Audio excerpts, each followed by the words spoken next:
একসাথে একতাবদ্ধ হয়েছি আওয়ামী লীগ, জাতীয় পার্টি এবং 14 দলের বিচারের দাবিতে। প্রত্যেকটা রাজনৈতিক দল সেখানে উপস্থিত থাকবে, তাদের নেতা কর্মীরা উপস্থিত থাকবে।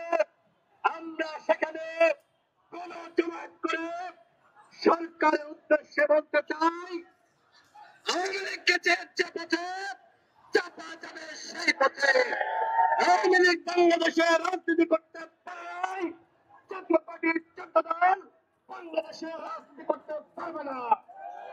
সর্বশেষ বলবো, আমরা সরকারকে গতকাল ধন্যবাদ জানিয়েছি।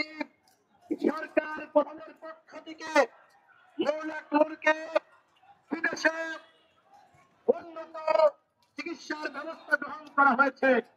একই সাথে আজকে একটি বিচার বিভাগীয় তদন্ত কমিটি গঠিত হয়েছে। আমরা প্রধান উপদেষ্টার উদ্দেশ্যে বলতে চাই, আপনারা তদন্ত করুন, তদন্ত করে বের করুন ওদের এত বড় দুঃসাহস কিভাবে হয় গণ অধিকার পরিষদের কার্যালয়ের সামনে গণ অধিকার পরিষদের সভাপতি নুরুল আকমল সহ আমাদের নেতা কর্মীদের উপরে সাংবাদিক সম্মেলন করা অবস্থায় হামলা চালায়। ওদের এত বড় দুঃসাহস কিভাবে হয় আমাদের কার্যালয়ের ভিতর প্রবেশ করে হামলা চালায়। ওদের এত বড় দুঃসাহস কিভাবে হয় বর্তমানের মধ্যে যারা আশ্রয় নিয়েছিল দরজা ভেঙে ভেঙে তাদেরকে বের করে রক্তাক্ত করে। এই সকল ঘটনার সুষ্ঠু তদন্ত হতে হবে। নুরুল আকমলের উপর হামলা মানে এই গণঅভ্যুত্থানের উপর হামলা। আজকে হয়তো নুরুল আকমলকে রক্তাক্ত করে ঢাকা মেডিকেলের আইসিইউতে পাঠানো হয়েছে, আগামীকাল আপনার পালা। সুতরাং আমরা চাই না এই ধরনের ঘটনা আর ঘটুক। আর যে কারণে এই ঘটনার অবশ্যই সুষ্ঠু তদন্ত এবং বিচার হতে হবে। স্বরাষ্ট্র উপদেষ্টার পদত্যাগ করতে হবে, জাতীয় পার্টিকে অবশ্যই নিষিদ্ধ করতে হবে।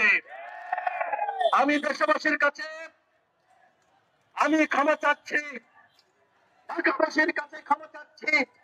আজকে আপনাদেরকে কষ্ট দিয়ে এখানে অবরোধ কর্মসূচি পালন করা হচ্ছে। আপনারা অনেকে বিরক্ত হয়েছেন, আমি আপনাদের কাছে ক্ষমা চাচ্ছি। এইটা আমাদের একটি প্রতিবাদ ছিল। এইভাবে প্রতিবাদ না করলে সরকার কানে শোনে না।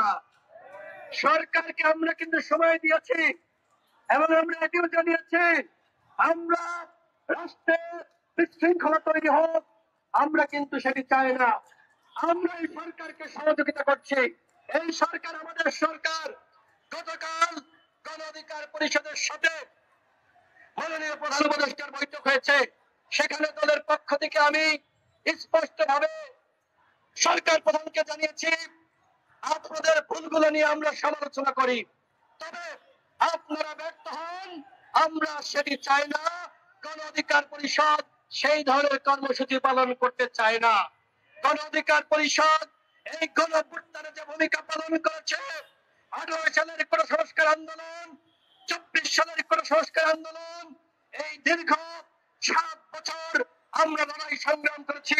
এই সংগ্রাম করতে গিয়ে এই গণঅভ্যুত্থানে আমাদের 11 জন শহীদ হয়েছে। এই গণঅভ্যুত্থানের অন্যতম নায়ক, সেই জুলাই গণঅভ্যুত্থানে অ্যারেস্ট হয়েছিল। আমাদের অগণিত নেতা কর্মী রক্ত দিয়েছে, সংগ্রাম করেছে, আর আজকে এই সরকারের আমলে আমাদের মার খাইতে হচ্ছে। এইটা এই সরকারের জন্য লজ্জা।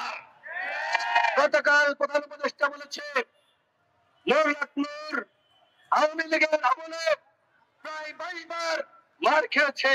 এই ছেলেটি আমাদের আমলে মার খাচ্ছে। এইটা অত্যন্ত দুঃখজনক, সরকারের জন্য লজ্জাজনক। যে কারণে তিনি আইন উপদেষ্টাকে নির্দেশনা দিয়েছেন তদন্ত কমিটি গঠন করার জন্য এবং যারা জড়িত তাদের বিরুদ্ধে ব্যবস্থা গ্রহণ করার জন্য। এবং আমার সামনে পরিবেশ উপদেষ্টা সৈয়দা রিজওয়ানা আপাকে নির্দেশনা দিয়েছেন নুরুল আকমলের জন্য বিদেশি উন্নত চিকিৎসা ব্যবস্থা করা হয়। আমরা এই সরকারকে অসহযোগিতা করছি না, সরকারকে আমরা সহযোগিতা করছি। কিন্তু এই গণঅভ্যুত্থানের পরে যেভাবে গণ অধিকার পরিষদের সাথে বৈষম্য করা হয়েছে, অন্যায় করা হয়েছে, এটি আমরা মানতে পারি না। আমাদেরকে রক্তাক্ত করা হয়েছে। আমরা যদি আমাদের নেতা কর্মীদের নির্দেশনা দিতাম, তোমরা এই রক্তের বদলা নাও, জাতীয় পার্টির কার্যালয়ে এক টুকরা ইটও থাকবে না। আমরা সেটি করি নাই। আমরা যদি আমাদের নেতা কর্মীদেরকে নির্দেশনা দিতাম, জিএম কাদের, স্বামী ভাইদার পাটোয়ারি, তার অস্তিত্ব রাখা যাবে না। জিএম কাদের, স্বামী ভাইদার পাটোয়ারি, সে কিন্তু আত্মা আত্মা বলে ভারতে পালাইতো।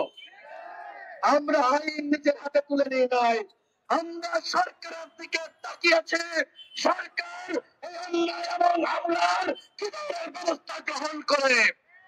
সর্বশেষ বলতে চাই, আমরা কিন্তু এই ঘটনায় আমরা পুরো সেনাবাহিনীর এবং পুরো পুলিশ বাহিনীকে দোষারোপ করছি না।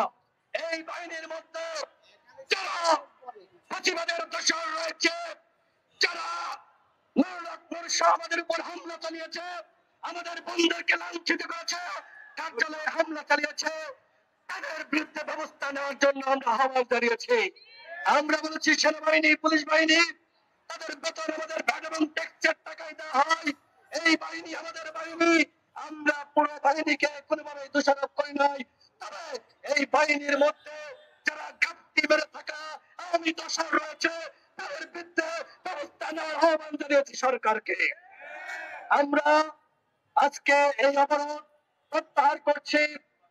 আমরা আগামী শুক্রবার, আমি আবারও ঘোষণা করছি আমাদের পরবর্তী কর্মসূচি আগামী 5 সেপ্টেম্বর রোজ শুক্রবার বিকাল 3 ঘটিকায় শাহবাগের জাদুঘরের সামনে আমাদের পরবর্তী কর্মসূচি ফাঁসিবাদ বিরোধী শক্তির সংহতি সমাবেশ। সেই সমাবেশে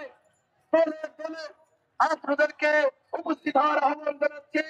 শুক্রবারের সমাবেশ বিকাল 3টার সমাবেশ, 5 সেপ্টেম্বরের সমাবেশে আপনারা দলে দলে যোগ দিন, সফল করুন।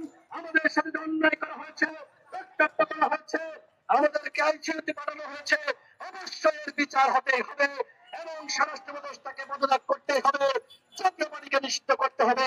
আজকে অবরোধ কর্মসূচি প্রত্যাহার করা হলো। আমাদের কর্মসূচি এখানে শেষ। ধন্যবাদ সবাইকে।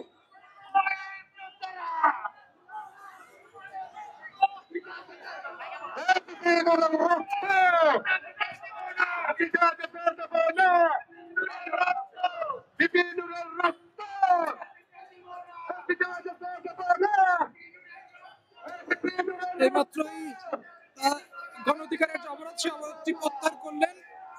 দেখতে পাচ্ছি যে নতুন যে ঘোষণা দেওয়া হলো, সেই ঘোষণার মাধ্যমে তিনি বলেছেন যে আগামী শুক্রবার তারা একটি জাদুঘরের সামনে তারা একটি কর্মসূচি পালন করে, যেখানে ফ্যাসিবাদ বিরোধী যেসব দলগুলো রয়েছে তাদের সমন্বয়ে একটি কার্যক্রম তারা করবেন এবং সেটি ঘোষণা দিয়ে কিন্তু ইতিমধ্যে তারা তাদের যে অবরোধ, সেই অবরোধ কিন্তু প্রত্যাহার করলেন।